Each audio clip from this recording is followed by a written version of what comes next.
Kia ora everyone, my name is Gerd Banke and I am a science teacher based here in Nelson at Whanau College. It is Labour Day and I've got my cup of tea here and I'm quite happy actually today to share with you some interesting learning that I did last year together with my learning area.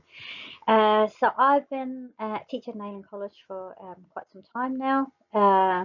One of the things that always um, sort of causes stress is the time of year where we do our reporting, and that's the basis for this inquiry that I'd like to share with you today. So we do sort of quite stock standard reporting twice a year. We send it out to parents now via email. They also get a hard copy. And this is an example of what a report could look like. You know, we report on the key competencies just with some boxes here, and we report on progress. And then the slightly more hard work here is putting in feedback and recommendations for the students. It's quite time consuming, especially if you're a full-time teacher. It's very one way, and obviously just driven by the teacher. So some of us felt maybe there would be another way. Perhaps it could be more student driven. What would happen if the students were reporting on especially their progress, and if reporting was also not just something that happened twice a year but was ongoing throughout the year. We at that time were not a BYOD school, so we knew that using IT was going to be a bit of a challenge, but we thought, why not give it a go? And so what we did was we generated some progress templates, being very aware that we didn't have to report on all the progress that the students were making. And we're inspired by solo, but I suppose more by our experience as well. So we weren't tying down to that it had to be solo. And I'll show you one of those progress templates that we generated in a minute. We didn't sit down and make them all in one go. We were just sort of making them as we were going through. We added them to the students' OneNote. We are Microsoft Showcase School, so we were using OneNotes. And what we did then was we shared a read-only link with our Whanau and to the students' Whanau, and they could then go in and they could look at progress that the students were making anytime really. We spent a lot of time setting this up with the students. We talked a lot about what evidence of progress could look like. Whether it was photos that the students were then annotating, writing, videos as well, and just the sheer sort of IT knowledge that the students had to have. Those of you who are aware of OneNote and using Microsoft, there are lots of different versions, and that was quite confusing at times for students and for staff as well. Um, some things that worked really well was teachers going in and helping, basically we're helping each other. So halfway through a lesson, you pop in and make sure everyone we're on track and help out with any technical issues. So there was a lot of sharing, a lot of learning as we went along. And to begin with, we did model the recording evidence progress, but over time students felt confident enough to do it on their own, and doing it when they sort of finished a task or felt, there's probably 10 minutes left of a lesson, so I'll just record the progress I've made this lesson or throughout the week. So yeah, I'll show you an example of what it looked like. So here is just an example. It's nothing very special or different to what we normally would have done. This is just one of my classes, we were looking at acids and bases. There's not particularly solo sort of inspired. This was one of the first ones we did, but we put them together. You can see there's a bit of progress there. And as we were doing our the investigations and the work that normally would do, we encourage the students to take photos of their work and include it into their progress templates and write a few comments. And so this was done live in the sense that parents could go in and they could see this. They couldn't comment on it. That's just the way that the link was working. Yeah, so this one here was very much around just the learning that the student was doing, but we also encourage students to comment on their skills and their key competencies and their science capabilities as we went along, as it fitted in. So this one here, you see the one I just showed you before, was about science, was about acids and bases, but this one here is just about skills and key competencies are linked with learning about cells.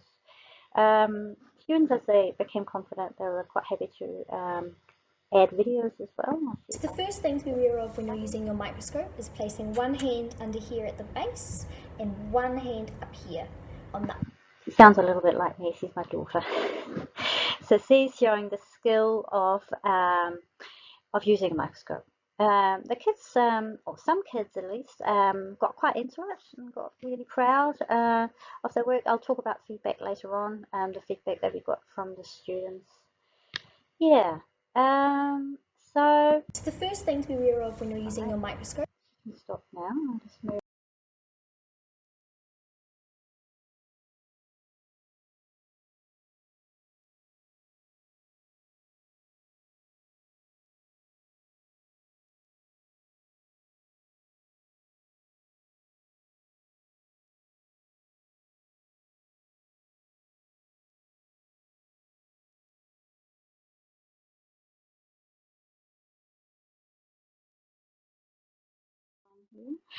So, as teachers and students became more confident around the idea of including evidence of progress as we went along, some of us branched out a bit and started to sort of change the way we're teaching into being more inquiry based.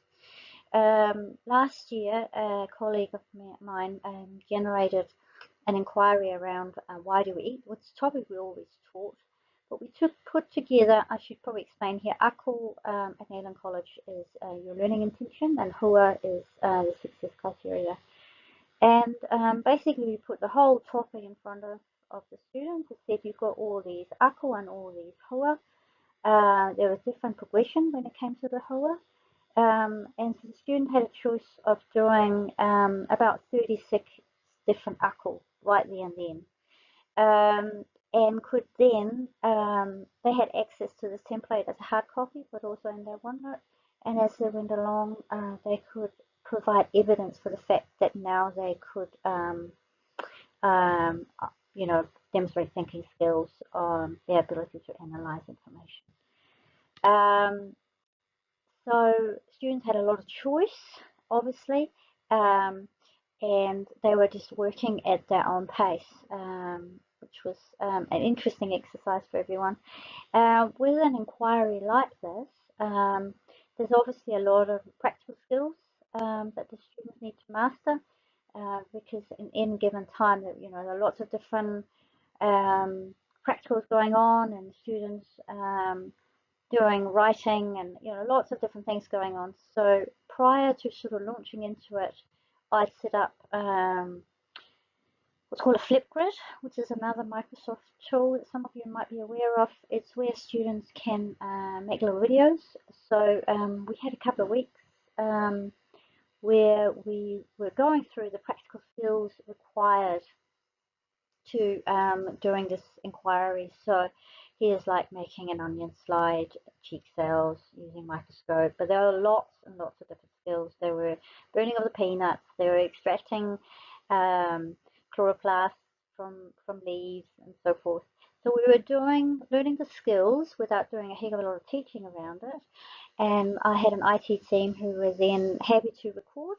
And so students could at any time, when they picked an ACL that they were going to do, they could go in and they could just revisit the practical skill by watching the video, and in here I'd also embedded instructions as well, which really enabled students to be very self-driven in terms of what they wanted to do and when they wanted to do it. Yeah. The other inquiry that we did, and I did this year, was around climate change, and I must just say thank you to Sarah for her amazing website that she's generated, and I did get a lot of inspiration from watching her resources and use some of her resources as well. Similar setup to this. We had all the ACL, and then I had different layers of hua here, bronze, silver, and gold. And here there weren't, I used the flip grid in a slightly different way, where as students felt that they mastered the different layer of the hua or the learning intentions, they recorded that in flip grid. So a slightly different way of doing it. So students would go in here and they did the activity around thin ice. They would go in and they would tell me what they've learned, and I could then go in and I could provide them with feedback. And when they'd had their feedback, they could move on to the next activity. So this was sort of the progression, or I suppose how this idea of students reporting on their progress in real time sort of led to also them learning at their own pace and when they were ready, and not feeling that they had to wait for each other. When they were done, when they were ready to move on, they moved on. And I was there to facilitate and motivate them rather than telling them how to do it, because they had the flip grids to support them with that, or a folder with handouts, which I'll show you in a minute. So what does that look like in the classroom? I'll show you a couple of videos. So here is a video of me just in the beginning of a lesson, just reminding everyone about what we're doing, and I'll play that in a minute. This video here is how they used handouts and flip grids to carry out the investigations without me having to be there telling them what to do. Hey, we are back into it. Okay, so up here I've got what you've got in your book. This is exactly like what you've got in your books. You've got your 36 activities. Just remember, what have we been doing the last couple of weeks? So we haven't quite been doing this. What have we been doing? Can I have some hands up? We've got 1, 2 people that remember what we've been doing. 3, 4, 5, 6, 7, 8, 9, 10. Kahu, what have we been doing? Well, we've been looking at this sheet and then, like, in little groups, choosing, like, activities to do and then doing them. Yep, that's what we've been doing for a couple of weeks. What did we do last period and the period before? Because there we actually ended up doing all the same things, didn't we? What were we doing? No? We looked more in depth, like, kind of why we and how we, like, break down food and how that is. Exactly. We were looking at digestion, weren't we? So, have I got it up here somewhere? Oh, there's something about starch there. So, investigate how starch is digested in the mouth. Was that what we were doing? Mm-hmm. Yeah, okay. So we were actually doing this bit over here where you were carrying out investigation, alright? To see the role of saliva in digesting the starch. Okay? So if that's quite fresh in your mind, you could be doing your reporting around that. Okay? So there are some laptops, but you can use your phones as well. How many of you took photos of that the other day? Okay, so you've got evidence. Remember, the evidence does not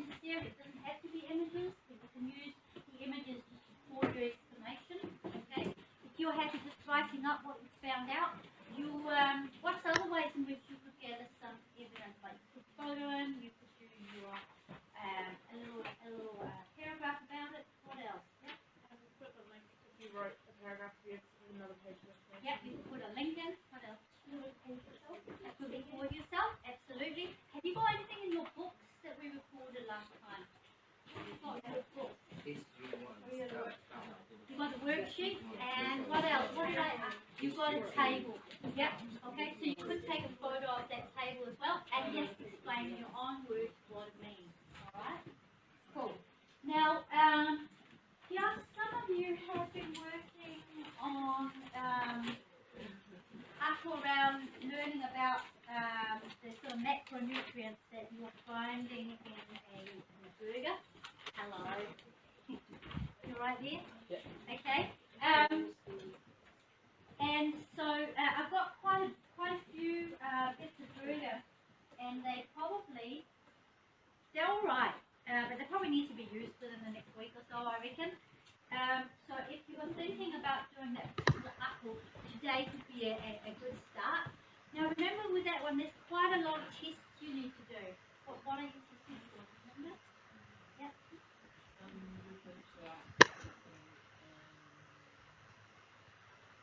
Yep, glucose, starch, protein, and what's the other one? Yep, fat. If you can't remember how to do those tests, where did you go and find that information? You have done it. You go on to Flipgrid, okay? So I'm going to be busy coming around helping you guys, but if you get stuck on instructions, what about if you need a handout? Where do you go? Yeah? The folder you've got with Yep. all the handouts in it. Yep, so the folder's sitting up here. Please, if you're taking the last one, let me know, and then you can go photocopy. Textbooks, if you need them, are over there. The trolley with equipment is over there per usual. I would like, this is the last thing, I would like at the end just to have a little bit of show and tell from a couple of groups. Okay? So I'm aware we've had some people working on the macronutrients that find the food. I'm really good to get that from those people. And maybe also, I can't remember, did you guys report back around person? So I hope you could hear that. That was just me revisiting the instructions with the students around the reporting. Again, this is from last year, we weren't a BYD school, so students, and we had to use the laptops that we had or use phones, and actually phones worked really well for them to video and record the evidence. This video over here is a little shorter, but I'm just showing you how the students were working. So they would collect handouts that they needed from the shared folder, and if they were doing something practical, they could revisit the Flipgrid to remind themselves about the practical, which really did free me up and got me freed up to also help with how to get the students and support them with recording their progress. So start this. Yeah.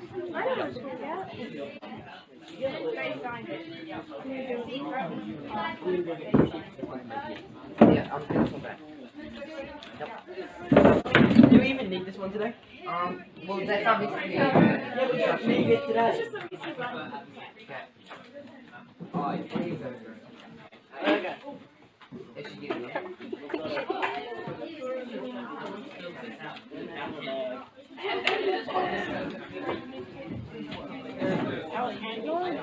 It was good.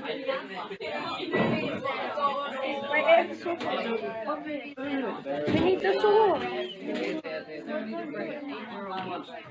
No, Judy coming. Well, they really should be standing in front of us. Romeo, it's too light overhead.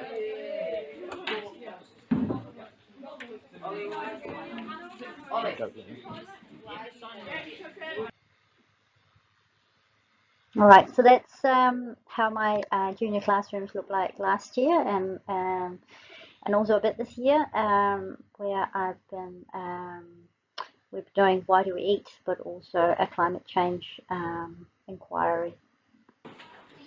So.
In terms of feedback, with regards to the reporting trial that we ran last year for our Year 9 classes. So I've sort of divided up into teacher feedback, student feedback, and parent feedback. We found that our students were discussing their progress and the evidence that they had to show progress. We found that for us, it was a much, there was less stress, especially around, it was less stressful year. And there was a lot less stress around the sort of report deadlines because we didn't have to write the reports. It was more spread out throughout the year. We weren't writing them. Students were recording their own progress. We obviously had to teach skills, and we had to make the progress templates, which took a bit of time, trial and error. Having to get students to find evidence and record and reflect was a really good revision tool. Most of us, I must say, we ended up often doing the reporting towards the end of the topic, where ideally it was sort of more spread out throughout the topic. Students getting used to either maybe doing it, in the beginning or halfway or at the end of the lesson. It took time for us to learn the skill, and it took time for the students to learn the IT skills involved. And I would say we're probably about halfway through the year before we felt that everyone were really comfortable doing it. And